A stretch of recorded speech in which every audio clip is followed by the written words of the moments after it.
Hey guys, we're here at Thumper Fab. Today we're going to be installing the level 3 aluminum audio roof with Rockford Fosgate audio and sub with lights on the Polaris RZR 1000. So let's get started.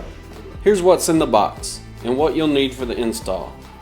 Your roof kit comes with the following: your L3 audio roof, foam tape, a hardware kit, an inline fuse, and accent panels.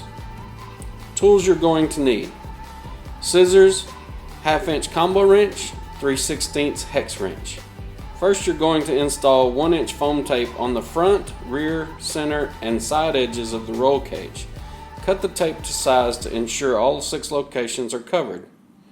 Remove the 2 stock U-nut clips from the underside of the visor on the front of the vehicle and replace with provided U-nut clips from the hardware kit. With at least 2 people, lift the Thumper Fab audio roof over the vehicle roll cage and guide it into position. Make sure the holes in the audio roof line up with the mounting holes in the U-nut clips on the front visor and the stock holes on the rear of the roll cage.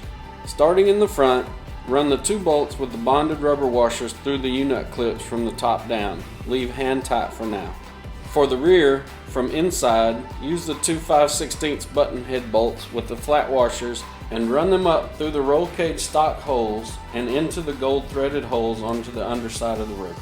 Now tighten all your hardware. Manage your wiring harness by removing the driver's seat and running the wire down the roll cage bar under the driver's seat to the battery. Secure along the roll cage with zip ties.